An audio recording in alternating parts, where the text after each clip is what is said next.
Before I get started in today's video, I think I have a visitor first, so come on, what did you want to say? Hello, Hazel Gray. What did you want to say? Hi, Mommy. What? Hi. You know a lot about money. Can you teach me? Oh, and you brought your cash register? How does it open? Oh, you have lots of money. And this is how old I am. Oh, and a 4. Okay. All right, let Mommy make her video. Hi. So, I'm back again, and I was sitting and trying to think of what else I could do to serve you all as we're all still practicing our social distancing, as well as keeping our hands washed and staying at home as much as we possibly can. I thought that I would give you some tips regarding what you could be doing about your finances at this time. A little bit about myself. I have worked in the field of finance through education for over 20-something years. I've worked at a number of universities at the administration level and helping students and families be able to finance education. And when I get into those conversations, yes, it's about federal and financial aid and loans and that, but I've also learned a lot about personal finance within my MBA program and my pursuit of a CPA currently. So I don't in any way claim to be an expert, and you should contact a financial counselor if you really want more information. But I thought that maybe this information might be helpful. And also, I come from a mom's point of view. I didn't always have a lot, and coming from a single parent home myself, and then now trying to really get our finances into a place of financial strength. So if you find this information helpful, I hope it can be, but these are the things that I would recommend that you be doing while you're sitting at home and you have time. There are 5 tips for you to check your finances while you're having time. So before I start, I wanted to give you some information just for thought.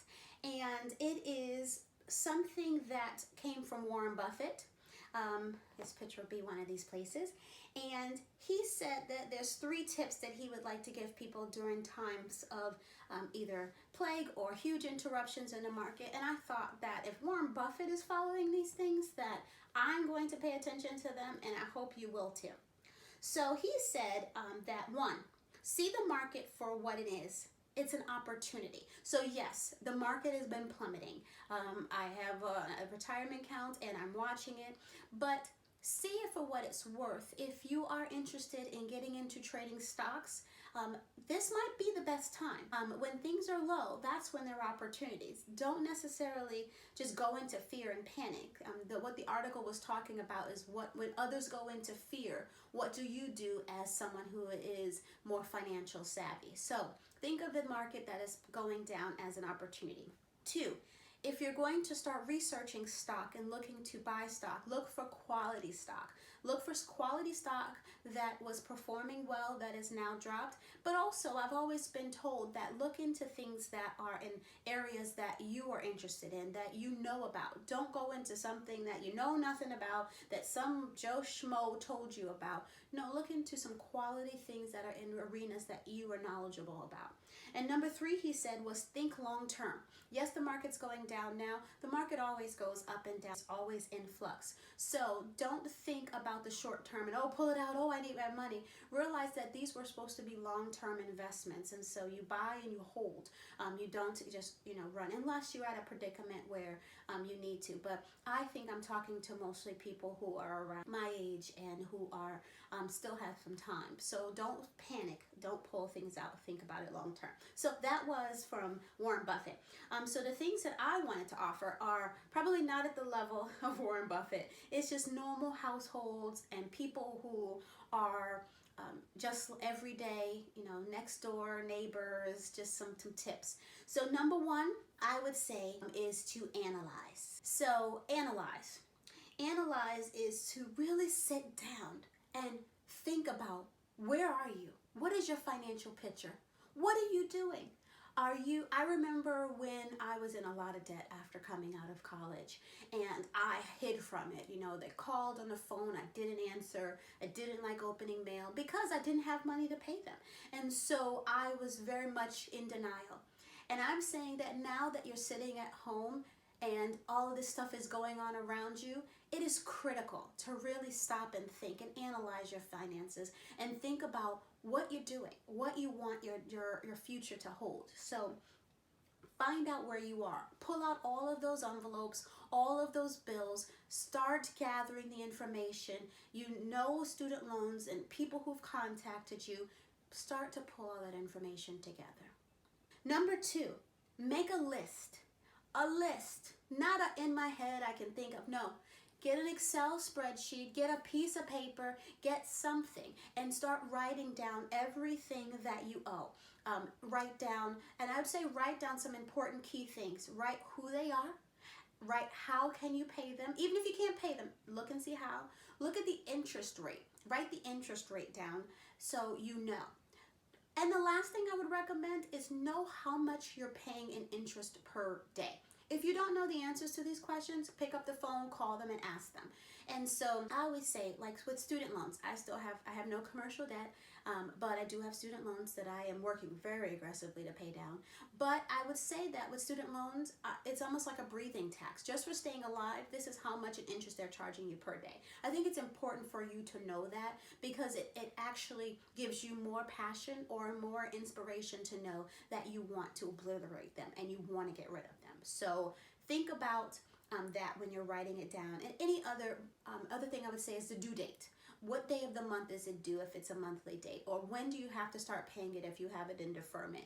So make sure you're writing a list of all those things down. Number 3, I would say is think about your goals. A goal is something that you're passionate about, that you want. What is your goal with your finances? I want to encourage you to get a goal. If you're like me, I remember that I never had enough of money to pay off bills and I was hiding from them, like I said. And so then my goal was, I'm going to get these paid off. I'm going to stand up strong. I don't want to ever have to ignore a call on my phone from a debt collector because I am nervous that they're going to ask me for money. That was something that was so important to me. I remember another goal that was mine, and I was not going to be charged any late fees or finance charges. And these things have happened over the years. I don't expect you to get to this long range goal of everything paid off right away. It's impossible. It took you too long to get into the mess that you're in, so it's going to take even longer to get out. So I would say that, get a goal that's small. My goal is that by 50, I want to have all my student loans paid off. I still don't know how I'm going to do that.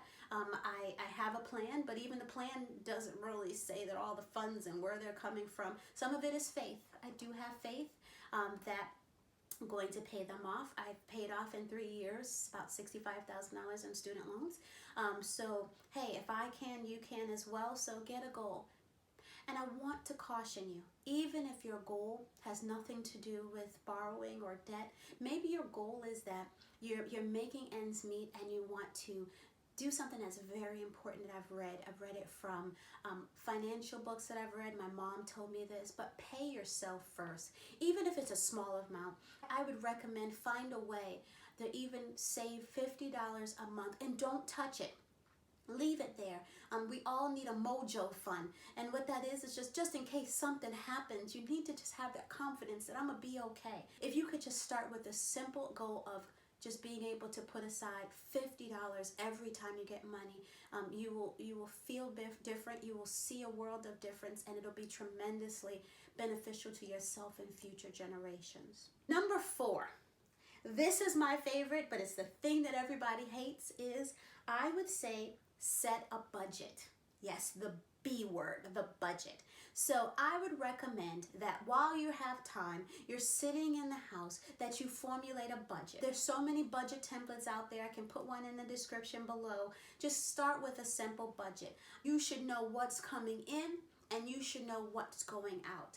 For right now, I'll just kind of leave you some resources, but at some point maybe I'll develop one that I can send you as a PDF. But develop a budget. So the first budget I want you to do is a month budget. So you should know what you have to pay out in a month, and you should know what's coming in for the month. And you should be able to match the two.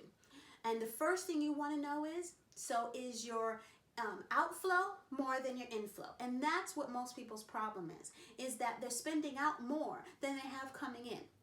And so then I challenge you to try to get all of that under control. But for right now, just start in your mind with, I'm going to create a budget while I'm home. Number 2 in that is I want you to make a year budget, a year-long budget. Yes, a year-long budget. I know that sounds crazy because we don't even know what tomorrow's going to bring.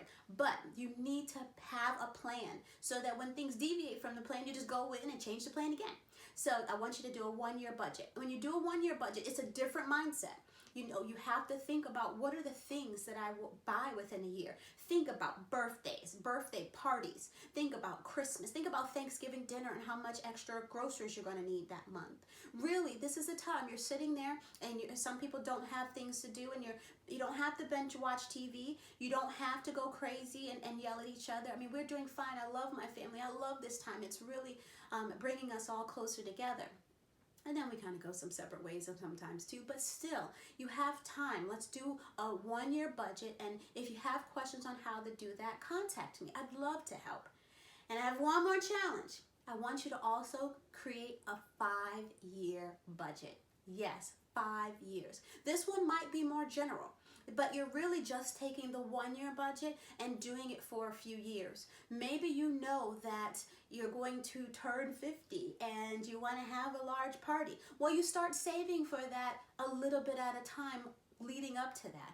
Maybe you know that you're going to move or buy a new home, or that a kid is going to go off to college. Well, you can start to formulate now. The thing is that you can't always jump and pay for something in one situation, but what you can do is try to save for something so that you can get towards a goal, and you'll have a better shot at hitting that goal.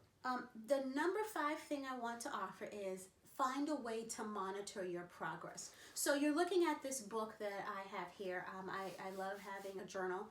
It's a bullet journal. This is actually my 2016 to 2017 one.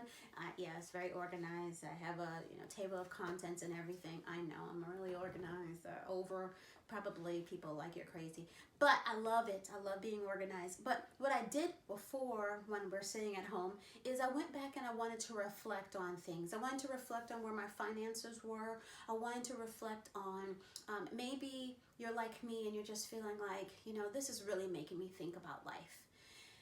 It's really making me think, what decisions, am I making the right decisions as far as where I'm working, what I'm doing, what our plans are as a family. So I'm able to pull this back out, look at the financial goals that I set for each year, and really look about how I was hitting them. That's how I know, even though I'm discouraged that I wish more student loans was paid off, I can actually see what progress I've been making, and I am impressed with myself. I deserve to just say, hey, you're doing okay. And so are you. You're doing okay too. Number 5, as I said, is find a way to monitor your progress. If it's getting a book like this and just writing down your thoughts and writing down the budgets and writing down what you do. I also have an Excel. The budgets for our household are per year and per month, and each one is an Excel spreadsheet. So you can go back and look at them there. Now, I'm not saying you're going to be perfect all the time. I think it's important to have the tracking system so that you can see where you've not been as successful and where you have been successful, because ultimately that's how you can change or pivot or figure out what you're doing that you need to do a little bit differently. So I encourage you to do that. I can continue. If that's helpful, let me know down below if there's something that I said that you would love for me to create some content around, and I would love to do that for you. I hope that these little tidbits were helpful. I hope that they will help you have things to do that will pull value into your lives, into your homes, to make you all better as we're going through this crisis together. So stay strong, and if you are disheartened or you need encouragement, know that you are enough. You are great. And our goal here today with even this video is to make you even greater. So I'm back again, because I have a new director of my videos, and she told me that I did not say correctly that I need to ask you all to please subscribe and click the like button and comment down below. So that, oh goodness, my director's back. So thank you for watching and take care. Bye-bye.